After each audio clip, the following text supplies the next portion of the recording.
Thanks, Sam. For those of you who saw Four Corners on Monday night, you're probably now very familiar with the term carbon colonialism.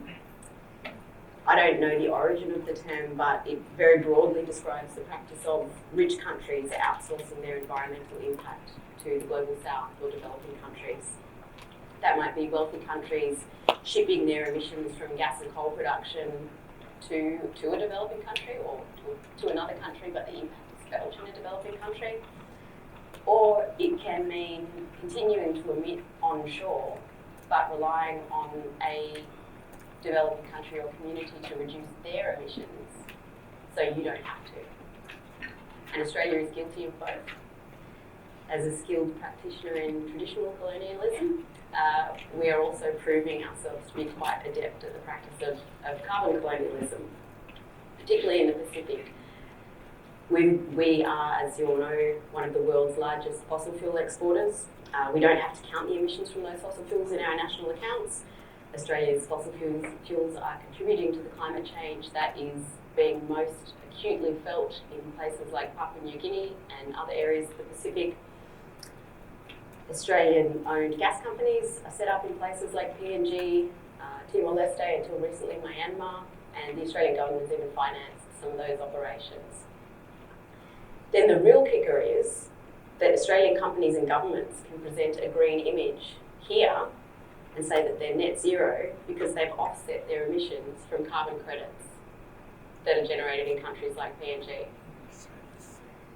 So today, answering the question, who pays the price for Australia's greenwash and what we can do about it, more importantly, I'm joined by three exceptional individuals who are all extremely qualified to provide a perspective, but each perspective will be quite different.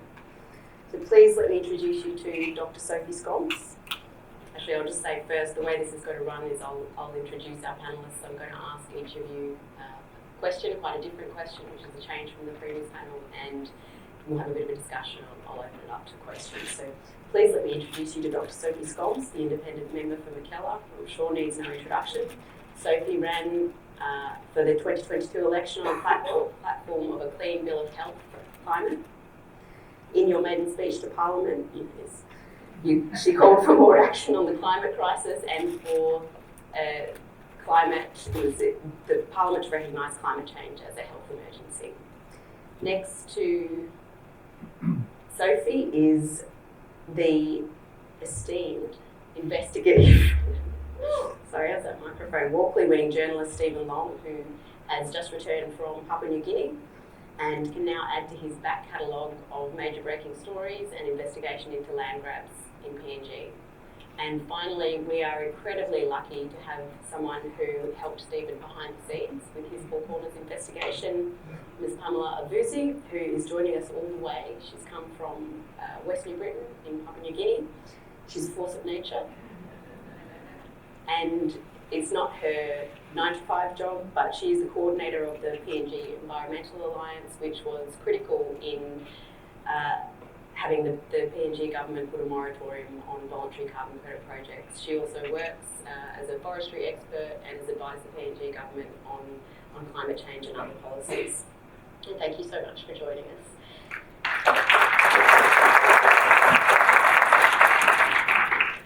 Sophie, I'm going to address the first question to you, just to sort of set the scene.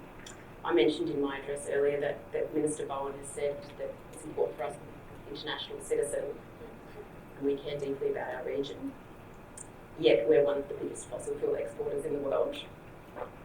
The climate change, obviously, that we export is being felt by communities like Pamela's community. The government has said that there is no need to stop new gas and coal projects because the safeguard mechanism is theoretically going to take care of that. Like it will just go through the safeguard and it will be fine. Does this mean that the safeguard mechanism is going to stop fossil fuel exports? No, it doesn't. So the door is wide open for future more expansion of coal and gas in this country and also new as well. And we know that there is a global consensus that we must have no new oil or gas, otherwise we won't be able to, the world, not just Australia, but the world will not be able to meet our Paris Agreement targets of keeping global temperature rise to less than 1.5 degrees. So we know no new oil or gas gas. That is very clear, but the door is wide open for that to continue. So, so what we have here is the safeguard mechanism, which allows Australian companies to pay to pollute. So it's polluting as usual, it's business as usual. And I think we're one of the only countries in the world where you can offset, Australian facilities can offset 100% of their pollutions above the baseline. So I think it's Australia and Kazakhstan in a cozy kind of nest there.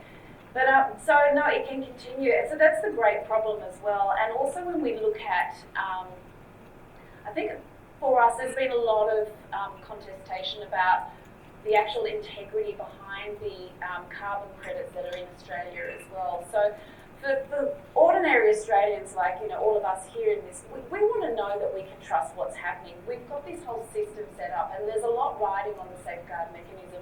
So we want to be able to trust this system, that it's actually doing what it'll say it will do. So if we are not sure whether the carbon credits are actually doing the job that they're supposed to be, that is a major problem. So one of the things that I keep coming back to, which was part of my platform as well, is being able to trust the institutions which underpin our democracy. And in this case, we need to be able to trust, one, the mechanism of the safeguard mechanism, but also those bodies and institutions behind it, like the Climate Change Authority, which is providing advice to the government. And we know it all comes down, how do we trust the bodies behind the government and the decisions that they're making? A lot of it comes down to the appointments and who's being appointed to these boards. And we have on the Climate Change Authority at the moment somebody who was appointed by Angus Taylor during the gas-led recovery.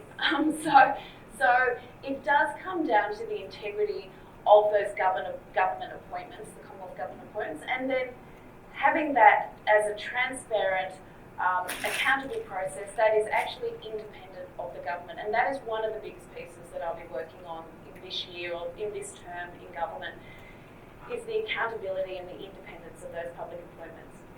Yeah, I think that's critical, and possibly you wouldn't even have a policy like the safeguard had you had independence in certain appointments. I'd just point out that you're right, the integrity of carbon credits is critical, but the safeguard only covers a portion of a facility's emissions, doesn't it? It's not, I'm correct in saying it doesn't count the exports, so. No, that's exactly right. So the safeguard mechanism only covers scope 1, so that is just the emissions that are created by the facility itself. It doesn't actually cover scope 2 or 3, so that's whatever coal and gas is created, it's exported overseas. That has nothing to do with the safeguard mechanism. So we're adding to the global, emissions. We're adding hugely to the global emissions, and the safeguard mechanism that we have in this country does not have to account for that in any way. Just to add to that, because this is, I think I know the answer. I do know the answer. This is going to lead to a question I want to ask Pamela and Stephen.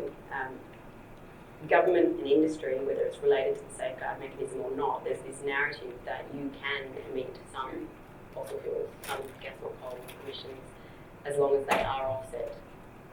Is that a plausible argument? Because that's the argument that's being used. It's okay to emit some, we just have to offset them. Well, as I said, Australia, you can actually offset 100%. So as I said, it's pay to pollute, business as usual, pollution as usual. So there's actually no huge incentive to actually get these facilities to start decarbonising. So if you can pay to pollute, and it's actually much cheaper to pay for one of these carbon credits than it is to invest in actually decarbonising, then we have a major problem, because we're not actually incentivising these huge emitters to actually decarbonise. We're just sort of, and so that fraud is not there that we need to get. We know that we need to actually decarbonise, but what Australia is doing is leaving the door open for more, not only just not decarbonising, but leaving the door wide open for new oil and gas, so we will be exporting more emissions overseas. And this is where I'm going to bring you into the conversation, because you have a pretty good understanding now of carbon credits. You had your 7:30 investigation featuring Professor Andrew McIntosh that looked at some of the issues there. You've just carried out an investigation into Australia's carbon offsets, into PNG's carbon offsets.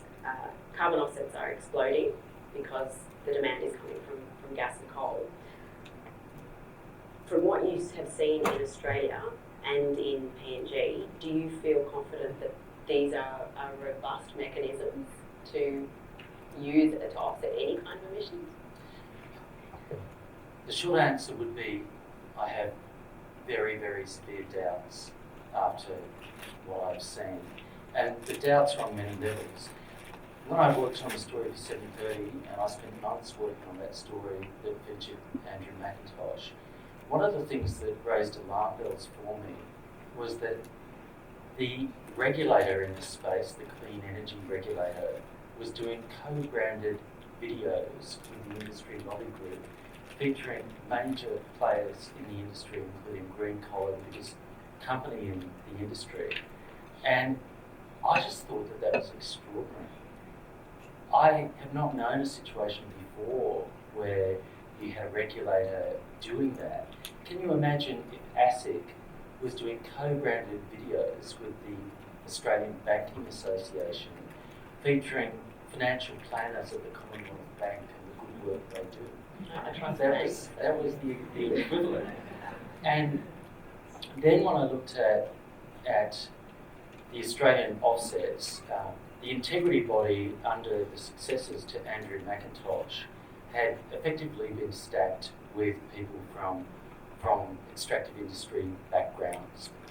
It commissioned from a former colleague of Dr. Brian Fisher, notorious for talking down the need for robust action on climate change, a report, and both of these men had done a lot of advocacy for coal and extractive industries. Nonetheless, this report, if you went through the data, actually showed that nearly 40% of projects in Queensland meant to be doing carbon offsets through human-induced regeneration, i.e. a farmer does things to keep livestock out or stop using something, weed killer, and we grow more trees. That was the principle. This report, commissioned by advocates and clearly intended to produce positive results and had a positive headline, nonetheless found nearly 40% of projects in Queensland were either static or going backwards. And we put this to the Clean Energy Regulator as part of that investigation. After close of business, just when our story was due air, they sent out a statement, and it says that they'd looked at projects that had been directly referred to them in this report, and they'd only found issues with 4, and that was X%. So there was only this tiny percentage of projects that had a problem.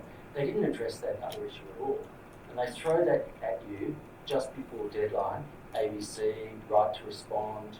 You got to whack it in. That's how the media is manipulated. But it gave me no faith in the regulator and the oversight. And PNG even less so. Yeah, okay. Just to add to that, that's quite a common tactic of the regulator. I spoke to another journalist once who said, we don't even bother running stories about carbon credits anymore because we get a response from the regulator and it takes us all day to unpack it and respond again, so it's just not worth our while. It takes a full day or so to write up a story about carbon offsets, so sorry, you have to take it elsewhere. So it's an effective strategy, and it goes back to that issue of simplicity and complexity. This seems like you've just talked about Australia, but this seems like a good time to play a bit of the clip from Monday's episode, which I think it will speak for itself about what's happening in PNG, if we can play that. As we travel deeper into the rainforest, we come across a shocking scene.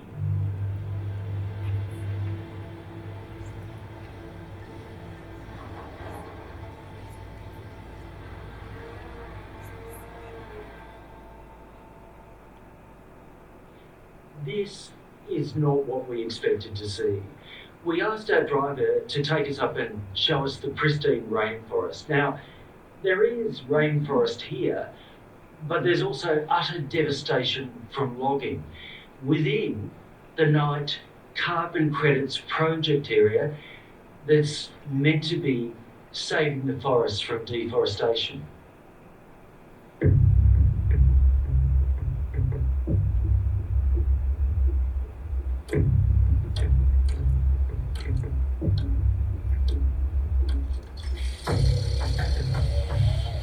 This is not villagers harvesting timber. This is commercial logging. What our cameras capture here has up until now been hidden from the world and from businesses that in good faith bought carbon credits from this project or are considering buying them. Knight concedes logging has been going on since June 2020.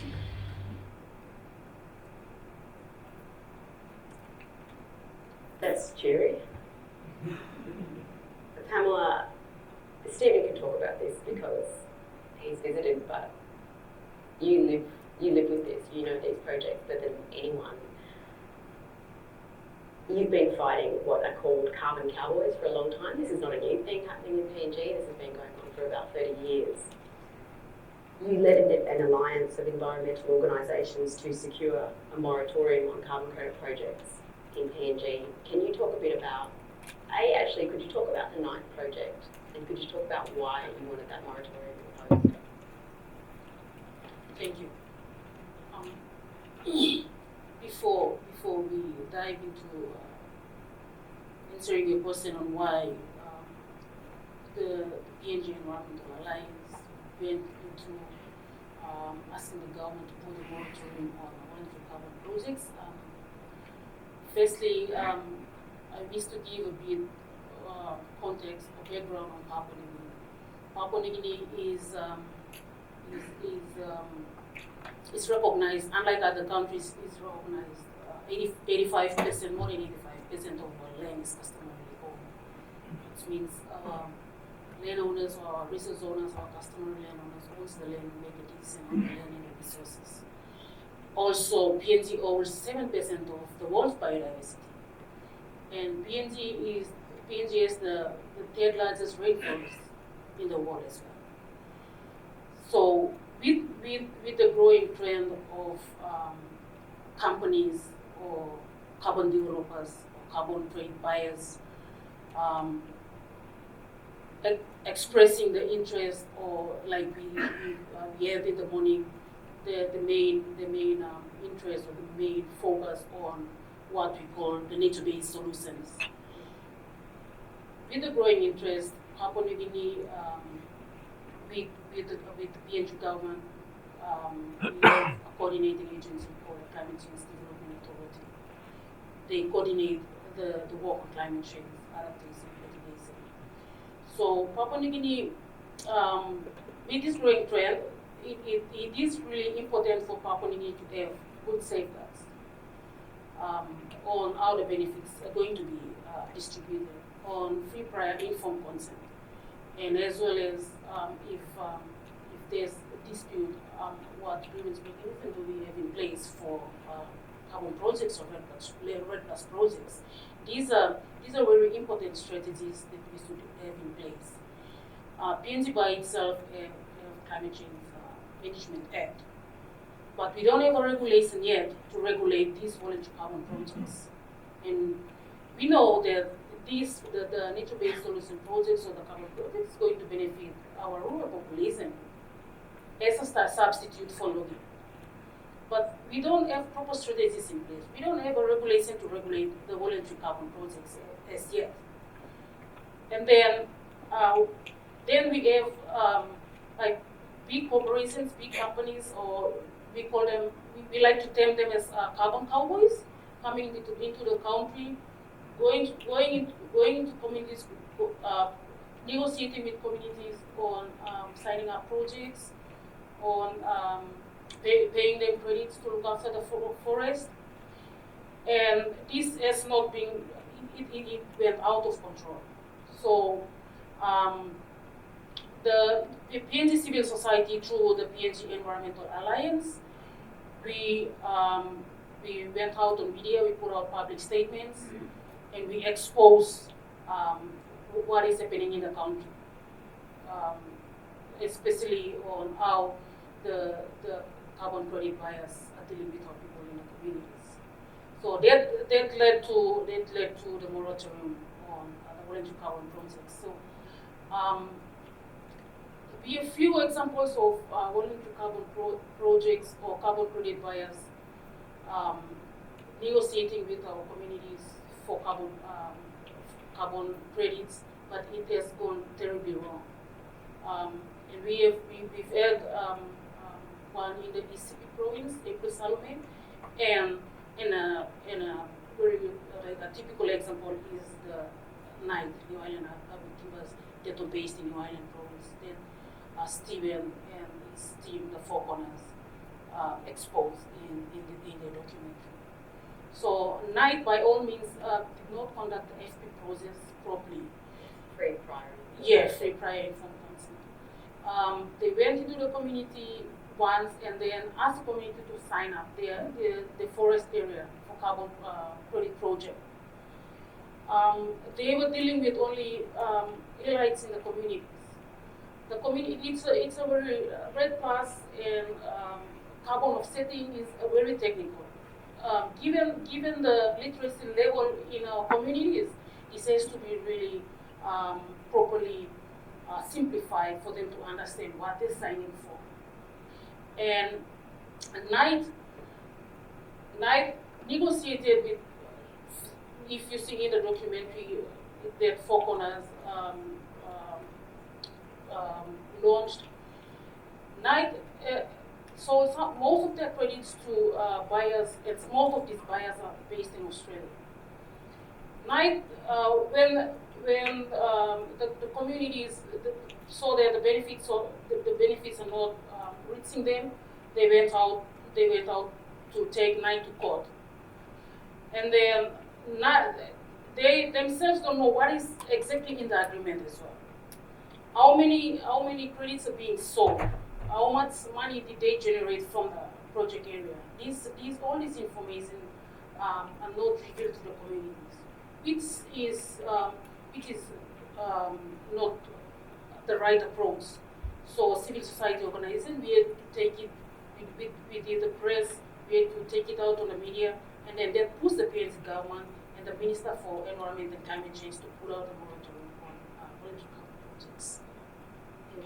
Jump in on a couple of points. One of the issues is the moratorium has been observed in the breach. Night was exempted from it, and Maya Resources, an Australian-based company that operates pretty much exclusively in PNG, it actually had its forest carbon permits cancelled by the previous minister.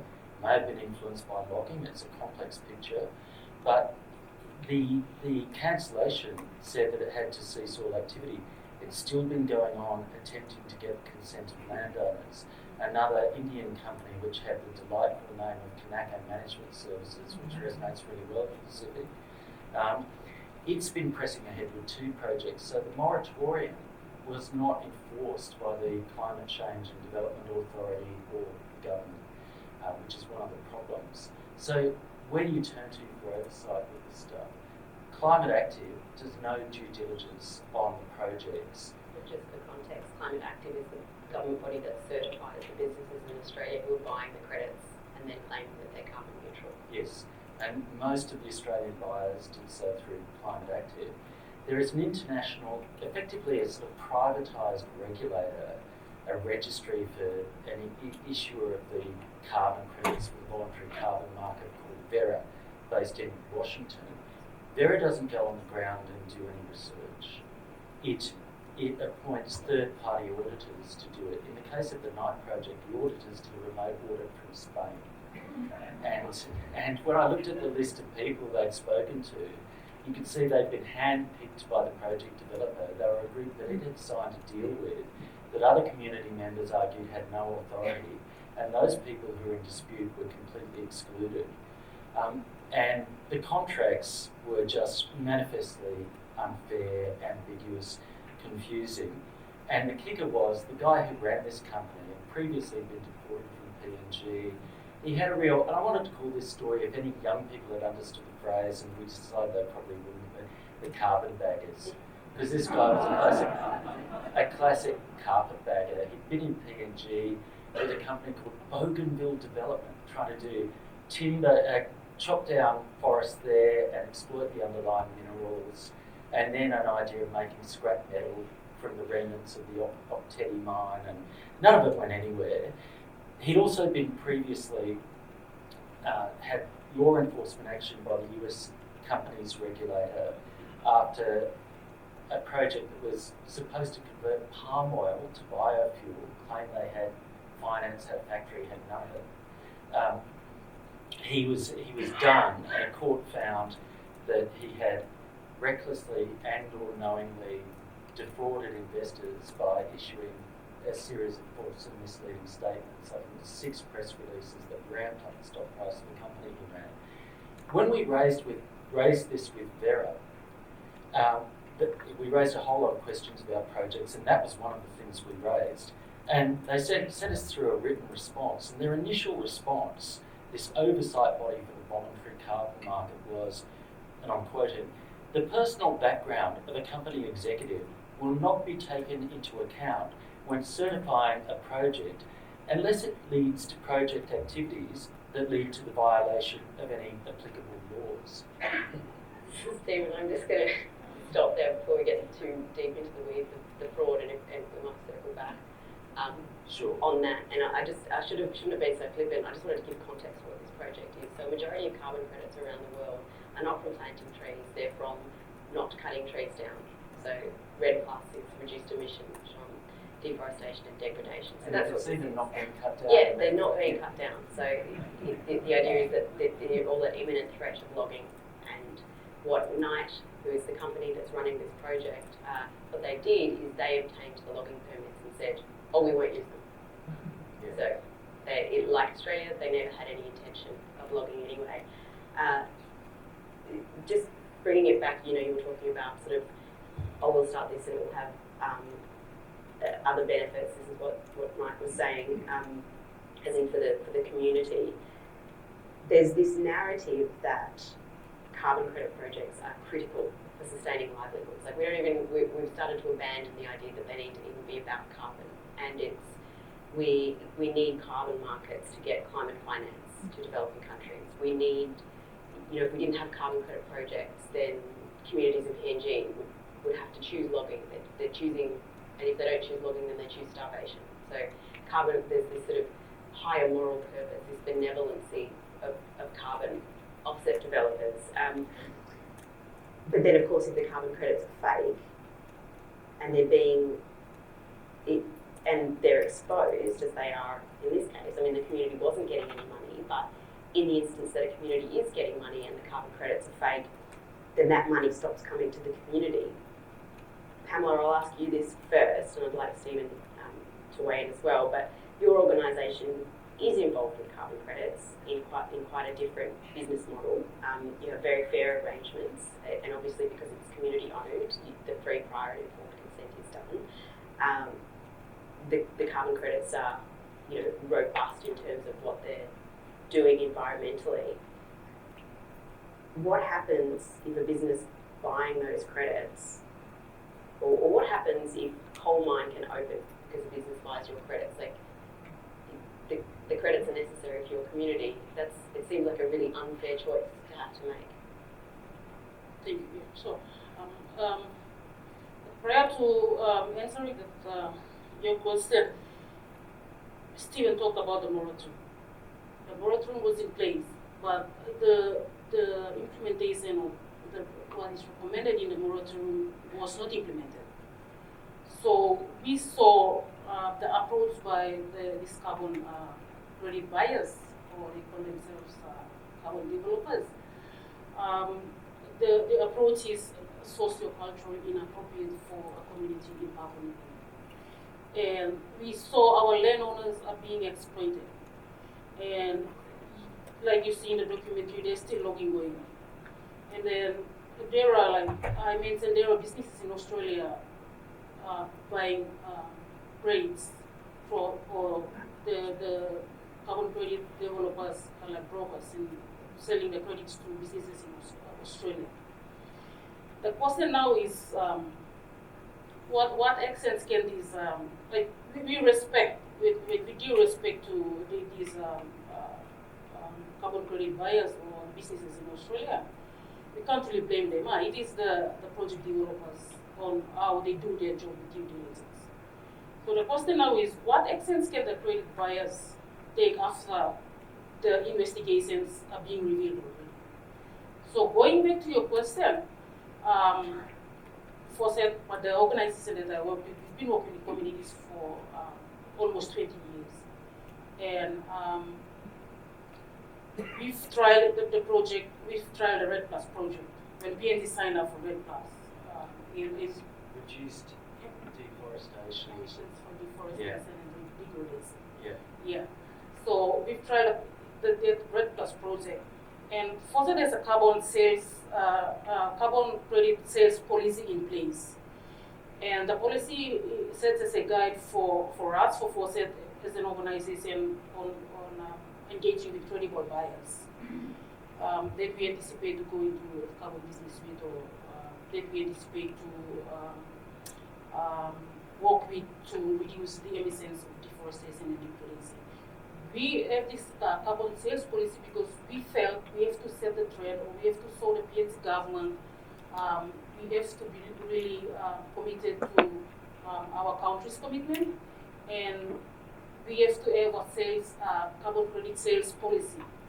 We can't just end people. We can't just load into money and go into business with fossil fuel companies when our communities are more committed to conserving their forests.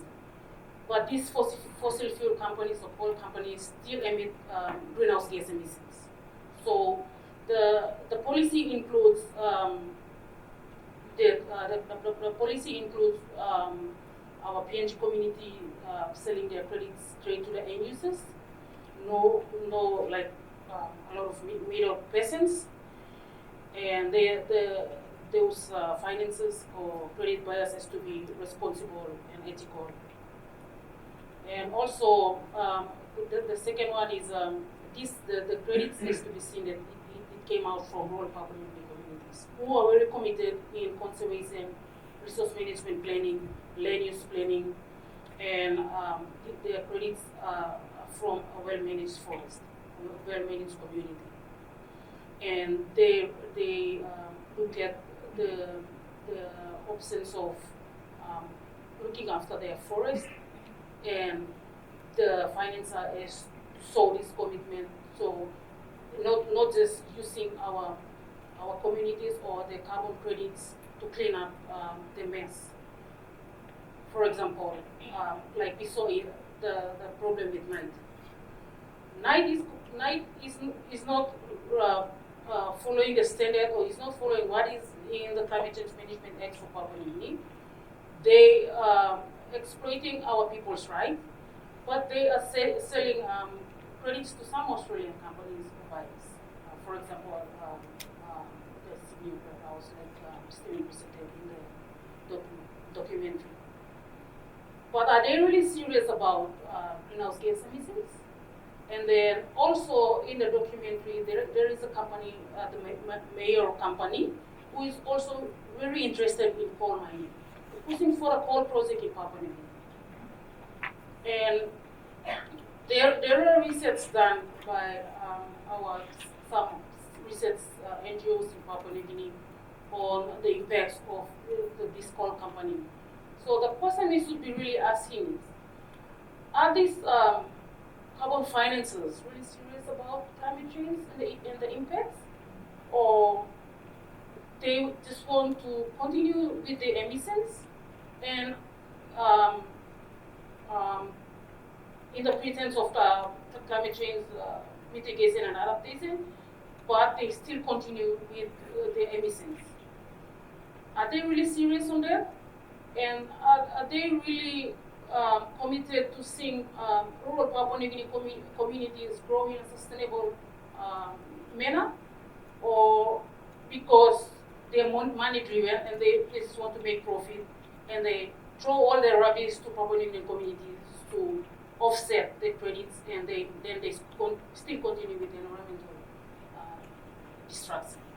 Thank you, that was a brilliant answer. I should add that Myo Resources, which is one of the other project proponents in Stephen's episode, is in partnership with Santos in in developing the credits. So They haven't got a formal agreement. No, it's They've been new, talking it yeah. up a bit, but they've done an exclusivity deal so that if it goes ahead, Santos will be their partner, and we guess so this is the problematic thing. And the issue you raised though. Actually, I was just going to throw to Oh, I'm Sophie sorry. that. No, that's all right. There's so many questions I have here. We're going to go over time. I just want to point out that yes, but Santos, of course, they've got PNG's best interest at heart. So please stop being so cynical. It's an Australian gas company. No, I'm clearly joking. Sophie, I just want to zoom out again quickly. You've recently been to PNG, which was not, I know, for climate-related reasons, but you know better than anyone that climate and health are so intrinsically linked. The Australian government at one point was proposing an official carbon trading scheme with PNG, so not just these voluntary credits, but this IPCOS, Indo-Pacific Carbon Offset Scheme. And as far as I know, it's still happening. It's just sort of on the down low, hasn't been progressed.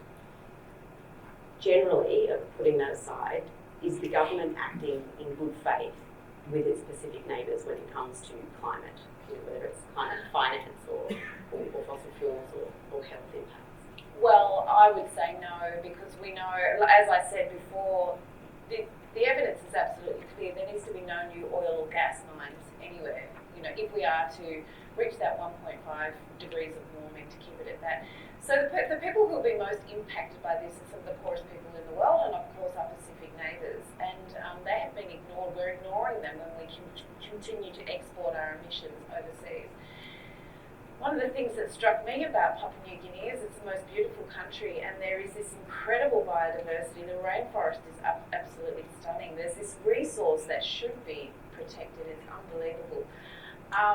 But also it is one of the poorest nations in the world, right on our back doorstep. And I was quite startled actually, and the health outcomes have some of the worst health outcomes globally up there with Afghanistan and things like that. So there's a lot that we should be doing as a partner, and at the moment I think if we do continue to expand our gas and our coal and our exports, then we are doing a disservice to our neighbours, because they will be hit the hardest by climate change. Already I understand in Bougainville there's been a population that's had to move out from their island in Bougainville. They've had to move, so there will be climate refugees. We also know that a country that has some of the worst health outcomes, if they start having more extreme weather events, climate events, then you start to impact things like the security of people's housing. It's already the security of the infrastructure. There's very little infrastructure there already. The roads and things get washed away. People are already having to walk days to get to medical help quite often. So you really will. The impacts of climate change will hit the Pacific Islands harder than a lot of other places, and they're already struggling. And it will really hit the foundations of those things that we all rely on: housing security, food security. The other thing that I found really amazing was that there'd been a drought recently as well in Papua New Guinea. So things are changing, and already the impacts are being felt. And for a country that's already struggling in many ways, they're going to be impacted very hard. Pamela, could you add to what Sophie's saying? Do you think the Australian government is taking the threat of climate change in PNG seriously? Thank you. I probably touched on it a bit earlier, but referring back to what Sophie said, yes, Papua New Guinea is rich in natural resources, but we very much, there are indicators that shows that Papua New Guinea needs to improve on its, for example, our basic services. Our health system is very we don't have good road networks. Our growth rate is 3.3% there. And we very much durable to aids of assistance from other developed countries. And we have a good a relationship with Australia in terms of assisting with development. How we saw Papua New Guinea to be developed in the next 10 to 20 years. Papua New Guinea, we have our Vision 2050 to talk about sustainable growth.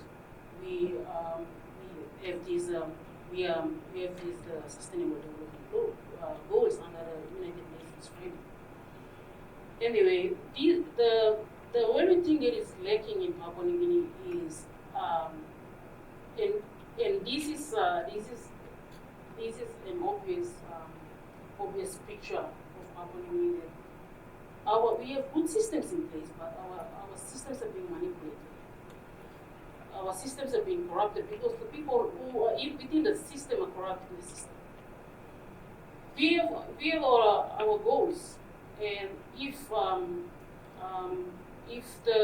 the basic services reach our rural population, for example, road, education, health, then our people will not be signing their forest into logging. Then our people will not be jumping into any carbon deals. They'll have time to really sit down and verify if they are going into a credible type of business.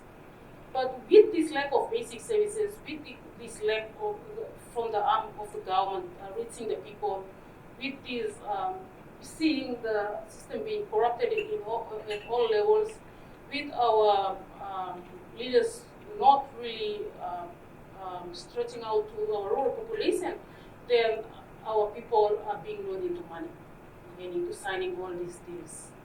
So going back to, is Australia really serious about assisting Papua New Guinea?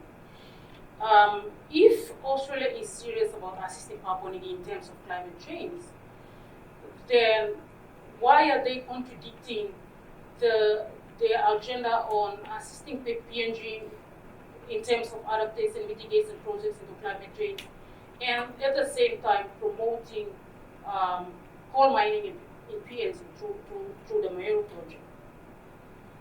And with from observation, seeing the presentations in the morning and listening to all the presentations in the morning saying Australia is the third largest exporter of fossil fuels, then I can presume that Australia is not very serious in cutting down its emissions. Papua New Guinea, we have we signed under the Paris Agreement. We have a commitment to reduce our greenhouse gas emissions. And if we have this type of deals with Australia, if we all the time saying yes to Australia to clean up its mess, how can we fulfill our commitment to cutting down our emissions to the Paris Agreement? So the point I want to stress is Australia has to take a step back and look or do a validation and verification on the fossil fuel projects in the country, and also take a step back on giving aid to Papua New Guinea, giving funds to Papua New Guinea to combat climate change, but at the same time pushing the agenda on coal mining. And there are few plans or proposed projects in Papua New Guinea. There is in the Morobe province and the Gulf province on coal, and Mayor and Stevens' investigation revealed all the findings on what Mayor's agenda in the country is. So let's see ourselves as partners in development, and not see Papua New Guinea or other smaller Pacific Island countries as some place to clean up our arms.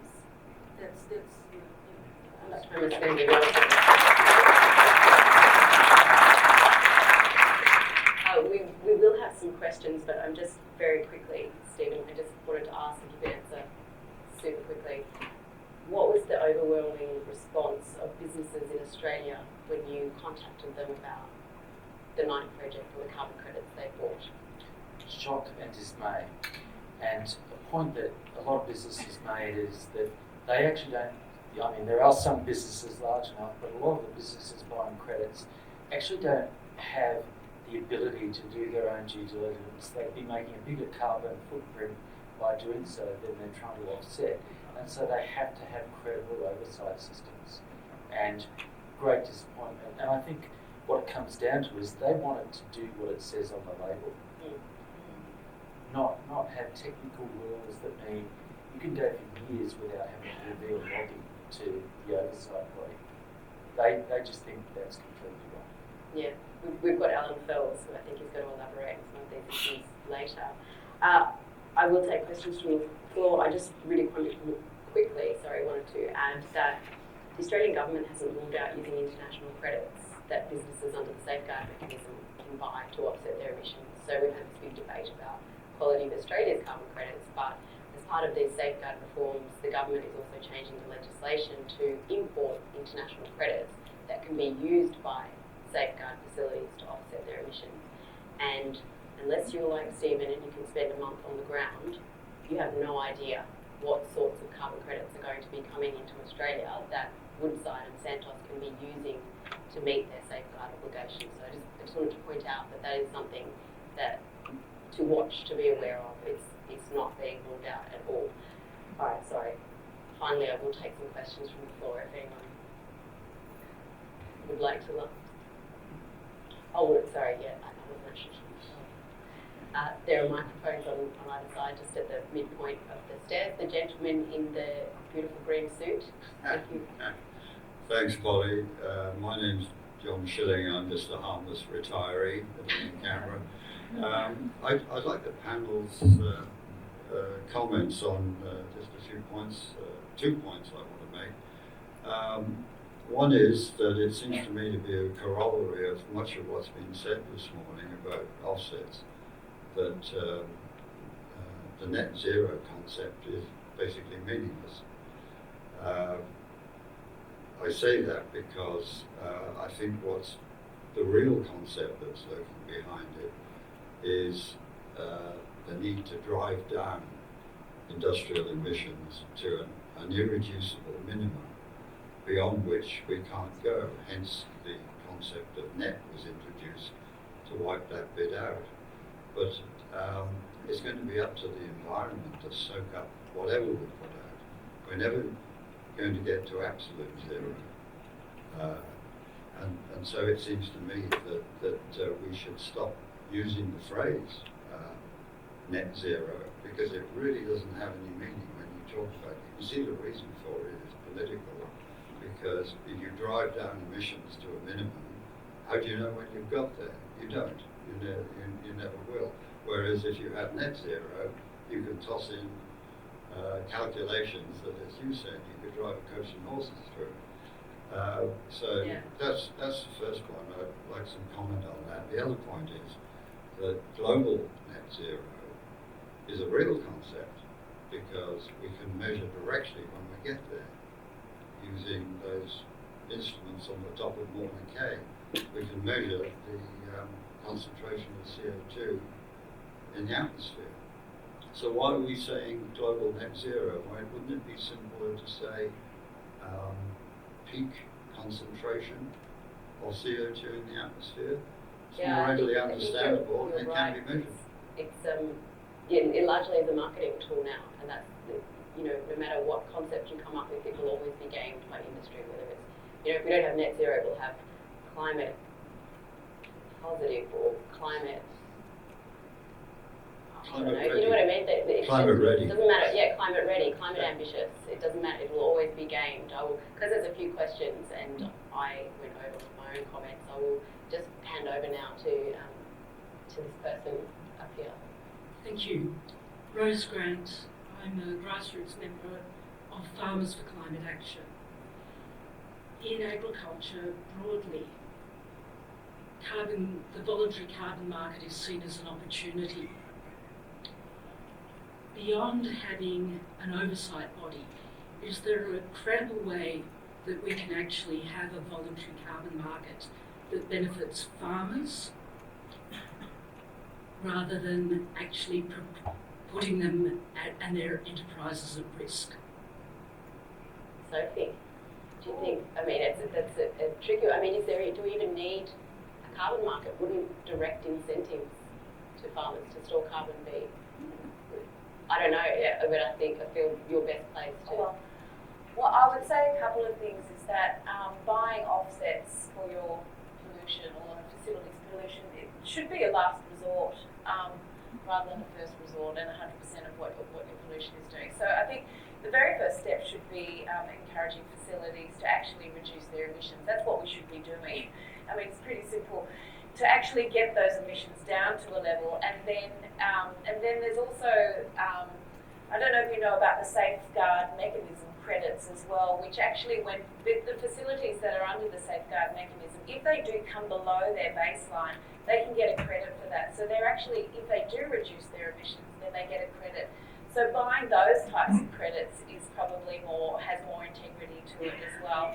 And then as a last resort, then you go for the Australian carbon credit offsets. But we do need to be able to ensure the integrity. So like you said, it's going to be difficult to ensure the integrity of carbon credits that are international, as we can see here in Papua New Guinea. We're having enough trouble in our own country, as we know, whether they've got high integrity or low integrity. There's a lot of debate about that. For farmers, yes, look, I don't have all the answers, I'm sorry. I'm sure there's a lot of people in the room that do. But yes, I think that if there is, land clearing is obviously a huge issue. And,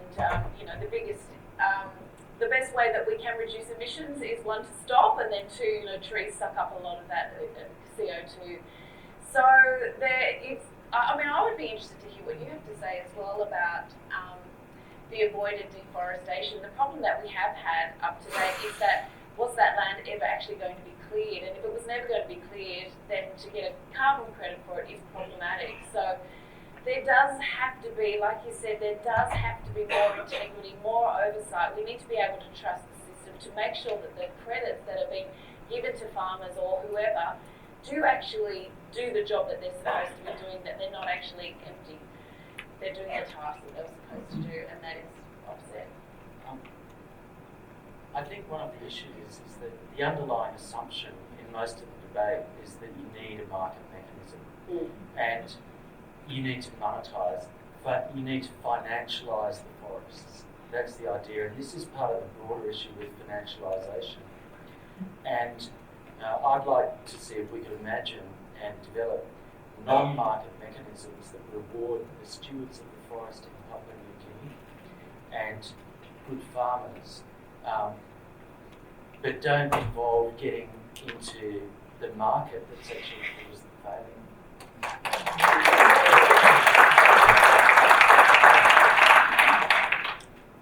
Yeah, I think that's a really good point. You shouldn't have to choose between saving trees and emitting. Why not just pay people to save trees? It doesn't have to be a market mechanism. I think we've probably only got time for one more question. I'm very sorry. Gentleman in the blue shirt. Good afternoon, everyone. We've heard a lot about shonky credits today, and Stephen in particular has been a champion for putting the spotlight on those shonky credits. I want to give you a good news story about savanna burning methodology in Northern Australia. I do agree that integrity of these credits and transparency go hand in hand, and so. Do you know what? I appreciate what you're saying, but I don't feel like this is the forum to promote a certain type of carbon credit over another. This is sort of a bigger picture. So if it's a super quick comment. It's a quick comment. Perfectly. So it's about integrity and transparency. So across Northern Australia it's happening. My project is Strathburn Station. It has 20 years of fire history. It's about suppressing fires and suppressing. We've got 20 years of fire history online, 10 years of a project, 10 years not a project. If you go Strathburn fire history, so I think this is the future where individual projects are going to have to show their data to convince people that it's not all a fraud. This is happening across all Northern Australia. Indigenous country in particular is under the savanna burning methodology. The mapping is just objective settlement. That's a really good point about the data and the transparency. Thank you for making that one. And that's brilliant if all the data is there. That's fantastic. That's what we need more of. We probably, how are we going for time? One more. If we can get a quick question from over this side. Hi, it's Mackellar again. Look, it's been mentioned here about net zero. I believe that's actually a term in the IPCC reports, and the The reason it says net is because if you look at the profiles of what we have to do, after we get to net zero, we have to go into what's called negative emissions. This is to get to the 1.5 target, this is of the order of 10 billion tonnes a year extracted from the atmosphere and stored permanently underground for a number of decades. That's how we will get to 1.5. So it's not just about cutting what we're doing now. We've already built up enough that we're going to have to actively take it back out of the atmosphere. That's a good comment. Is there a question no following profit, that? so if you guys could make further comment on that. On net negative? I don't. Yeah, absolutely. If someone wants to make a comment, I'm sorry I cut you off there. I think we've got to get to net first, and I think we've got a lot of problems to deal with to get to net zero at the moment. I keep coming back, but yes, we can, as we know, we can get to negative as well, and that's an ambition that I think Tasmania has as well with their exporting renewable energy and things like that. Yeah, something to look. That's a good point, though. Like, let's just try and stop the bad things first. Yeah. But you're absolutely right. If we're going to do it, we have to think eventually about negative. I'm very sorry to the people who have questions. I'm going to have to wrap it up now so we can stick to time. But thank you so much. This conversation could have gone on. Please thank our panelists.